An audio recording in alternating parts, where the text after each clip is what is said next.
Um, hey, Hey guys. how y'all doing? Okay, here we go. Third time. First time it was my fault. I'll take that first Second one. time, the children. Yeah. Okay, so They're fun though. they are. They we are love fun. them. And we're going to talk a little bit, kind of in reasons they're here.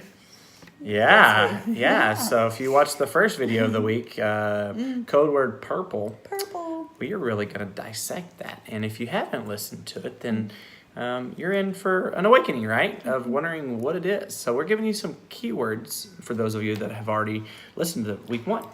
Okay, so not week one, day one this week. Sorry. We talked about the love triangle and Right. what makes up the love triangle. So it is made up of three things: passion, intimacy, and commitment. Yeah. Now, in a perfect world, all three of those would be easy and included in our love triangle all the time. But it's called real life, different personalities, different circumstances, and so it doesn't always happen. You kind of pointed to me when you said different personalities. So I both. is that? Oh, okay, gotcha. Okay, I didn't know Yeah. if that was a subliminal message that I'm supposed to. Okay, continue. But we do, yeah. Continue on. So you might find yourself, when y'all talked about it, that there are times that you might have passion and intimacy, but the commitment's lacking, Yeah. or intimacy and commitment, but there's no passion. And so hopefully y'all were able to talk about these different pieces and see a way that when something starts to lack, that you can communicate and work through it and figure out how to add that third piece back in so that you have just a well-rounded marriage as Yeah. we move forward. Absolutely. And so today we're going to be talking about Monogamy. monogamy, and really for those of y'all that didn't see the first video of the week, code word purple, that's really Bryn's way of, once you grew up going to the youth trips, they would always communicate. Girls represent pink, boys represent purple, and they don't want to see, Represent blue, yeah. and they don't want to see any purple. So purple's our code word, right? And so what does that look like? And I think on page 51 of the text for this week, they really give a great outline, a great understanding to set an expectation so that as we come together to talk about what is realistic for us and what is realistic for you and your spouse, they've been able to talk with one of the foremost experts, the authors of The Gift of Sex, and really kind of unpack that a little bit more. And so what I thought was interesting was their statement that your brain is the most important sex organ that you have. And so why is that? Wouldn't you think that potentially that there probably are some other organs that might be even more important? But really from these sex therapists, what they've come to understand through their research, through their years in the field, that actually the brain is the most important sex organ that we have. Well, and I can attest to that in a way that I struggle sometimes with intimacy because of my brain. And a lot of that has to do with some of my strengths, which are discipline and responsibility. And so I constantly have a to-do / checklist in my head that I'm thinking, okay, wrap this up. I have this, and this to do. And Box check, right? box, yep, check it off.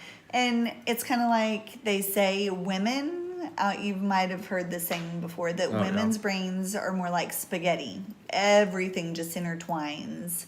And men's are more compartmentalized like a waffle. So they can put sex in one compartment, they can put work in a compartment, family, everything.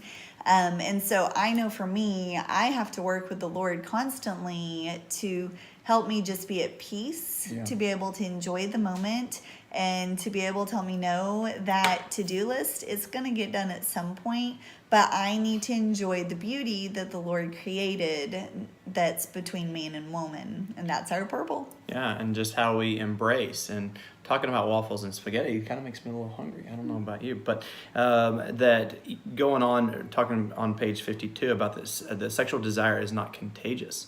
and I'm not sure what misconceptions or maybe you didn't have any misconceptions, but I know for me coming in, I thought it was going to be something that just whenever that appetite, whenever that desire came about, that it was just going to be available.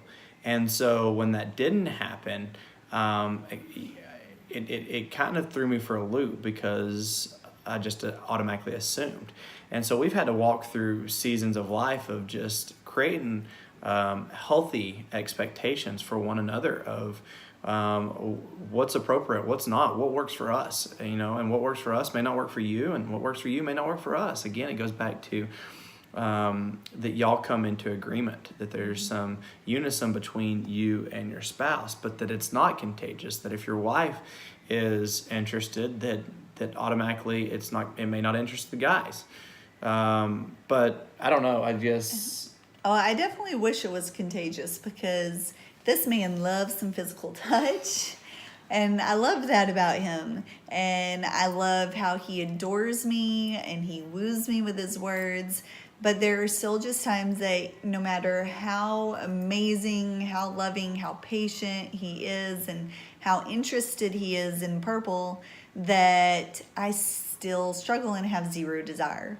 So I really wish you could just rub on me and be like, okay, let's go. But Me too. Okay. Sorry. If y'all have the magic touch, please share in the comments. Yeah, pray for us. And they went on to talk about, think of your sex drive as an appetite. Just as each of you will differ in your appetite of food, you will likely experience differences in your sexual appetite. The point is that you'll have to learn to coordinate your sexual desires without overfeeding one of you. Or, I guess, on the opposite of that, underfeeding the other. And so what does that look like? Is it to the point where the one that may not have to do this because I have to serve? Or, where's that thought coming in? What are the feelings and emotions? And there's times where, getting turned down. One of the greatest things I think that we can say to one another is no in health. But is it always no? And if so, then that's kind of teetering on one side of the pendulum instead of kind of having this healthy balance. And so if it's yes all the time, then is that potentially overfeeding them? And again, I'm asking questions. I'm not trying to suggest anything other than just what the authors are communicating, and how do we make sure that we're walking in a healthy balance of unison between you and your spouse, that it's not underfeeding or overfeeding. And again, just as guys are initiators, what does that look like? And being empathetic and being compassionate to see they've had a rough day, things have overwhelmed, or whatever it is. Maybe the last thing that they want to do is be physically intimate. Maybe they will. Maybe maybe that's a release. Maybe that's a release for them. But again, it's going back to, just as they said, the brain is the largest organ, or one of the most important organs when it comes to sexual intercourse, physical intimacy. Again, it's about knowing your spouse. And understanding what kind of day did they have, what's going on, knowing that for my wife, it can be a challenge, and she's made great strides. She really, really has. I can't be more proud of her. Yeah. There you go. Yeah. But again, knowing that it may be difficult for her to turn that thought off if she's having a rough day, or there's something that's really pressing, and I know that it's very burdensome for her. That's probably the last thing that she's going to want to do, not from a place of wanting to hurt or anything like that. So how can I be passionate? How can I be making sure the 3 tiers is what we read about and talked about earlier, making sure all 3 of those are there, and I'm serving her simultaneously within our marriage. So, well, and just to chime in there, actually, you kept talking and I forgot. That does happen. Mm-hmm. Yeah. Okay. Well, think about that and come back to you. Yes. So, yeah. Okay. It's gone. Well, yeah, I'm not sure where I was going with that, but we will continue on looking at what is highlighted in the book, because I'm sure what's highlighted is important, right? The more you talk about your sex life, the more likely it will be fulfilling. I think that this is crucial because we just, for a lot of us, and I know for myself, I just automatically assumed that Bryn would get it. And which is extremely unrealistic when you think about it, because how's she supposed to get it unless I communicate it? Yeah, we talk about these covert messages, which are the subliminal messages, which are underneath the surface of my actions, my mannerisms, everything that I'm communicating, except from nonverbal, except for what I need to really communicate. Hey, here's what's taking place. Here's what I'm thinking. Here's what I'm feeling. Here's what I know to be true. What says you? And for us to come to some commonality so that I get to know her, because it's just as much about emotional connection as about spiritual connection. I thought of what I was going to say. Awesome. I knew you would. I saw long enough, I knew. Yes. So one thing he talked about is how I've come a long way. And it has taken me a lot longer. I mean, you would think after 13 years of marriage, we'd be pros. But I will say over the last couple of years that I've been taking care of my health and focusing on my nutrition and focusing on fitness, I have been able to relax more, enjoy more, not count it as hey, we're going to do this a couple times a week. We're going to do it here and here and keep track of it. It's much more of, hey, okay, yeah, whatever. And I really think so much of it has to do with my energy and my health. Yeah. And just being more open and where I enjoy it more. Yeah, because I think when you work out, there's release, and so the endorphins. I know one of the things that Brenda and I love doing together is working out in the mornings together, and I hadn't been able to do that just because of some stomach issues, but that's one of our favorite time together, is pushing and challenging, and I give her a hard time, but I love working out with her. I mean, I think it's a great opportunity for you and your spouse to have some quality time. So if you are like Bryn, and I have some of those tendencies as well, is where I can be a little heady and I can be a little analytical. And when Bryn's looking at me, she's like, not little, a whole lot.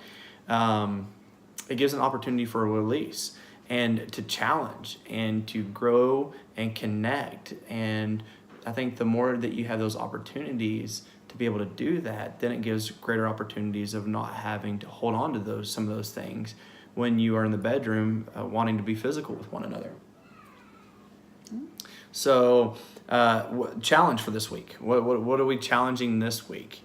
I think the challenge... Have more purple. Have more purple. But I think in doing that, it's not just the physical aspect of it. I think it's also, and again, this may sound too kumbaya-ish or what, but it's about the emotional dynamic as well. And so knowing that, as the authors talked about, as the brain is the most important sexual organ you have, what does it mean to take your thoughts captive? What does it mean to have a release other than seeking sexual intercourse out as being your release, but allowing it to be a time where you can embrace one another, so that it can actually be more fulfilling and a whole lot of fun too. So really just take some time to talk with your spouse. Where you are in your sex life.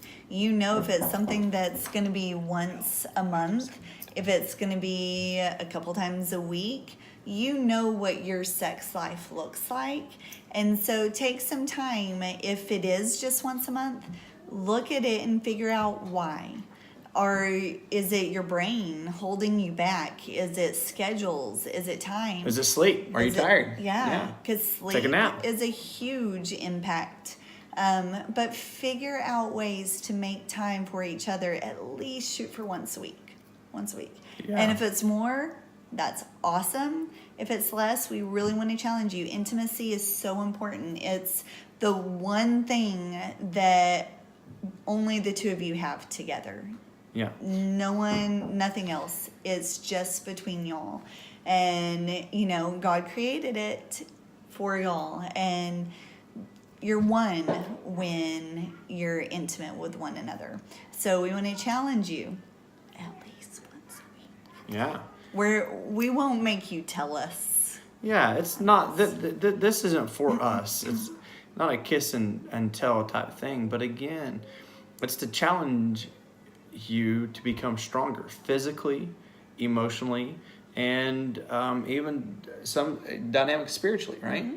And so how do you become stronger? Well, again, knowing that this really kind of evolves around Beachbody and what it is that we're doing to become physically stronger, it's amazing that some of those dynamics is, I remember traveling around doing doing things for the state of Texas, and I'd eat out all the time. And I did this for up to 2 years, to the point where I really wasn't that big of a fan of my physique. And so you got to the point where I didn't really want Brenda to see me without my shirt. And so it can impact some of those things. And so just the confidence, am I where I want to be? No, but each and every day I want to work to get stronger, because I want to take care of myself, but also I want to create an opportunity where the energy's there, where the confidence is there, and all those other things. So there's things that we can do physically that can help in the bedroom, right? And I think, like he's talking about, it's really about being vulnerable with your spouse, because you might be in a place where you aren't happy with where you are physically, where you are mentally. And so it's letting down your guard and just putting complete trust in your spouse and relaxing in the thought that they love you for who you are. Yeah. And just right where you're at. But at the same time, you can still work towards becoming a stronger, healthier you, which is going to even make you a stronger, healthier couple. Absolutely. Together as well. Yeah. So. And there's many testimony. I mean, like, and a lot of times we see something that our spouse doesn't see, right? I know that when Brenda was going through some health issues, that she would communicate some things to me, and I couldn't believe that was her perspective of herself, because what I saw was beautiful, was amazing, was exactly what I wanted, right? But for her, it wasn't, and vice versa. Like I said a while ago, not wanting to take off my shirt, communicating that to her, she couldn't believe that was where my mind was. But how is she supposed to know that without communication? And vice versa. That's why your brain communicating can be extremely impacting in the bedroom, and physically embracing one another, and purple.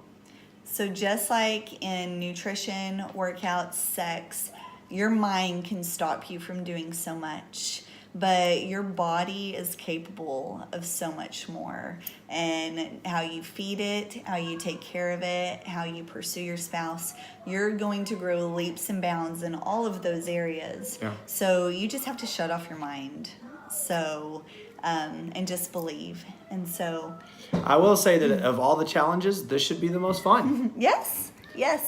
So along with the kissing challenge that I posted yesterday. Hey, have fun. Okay, we want y'all to be closer than ever before. So let's do this. Y'all have a great day. Awesome day. Yes. Bye, guys. Bye.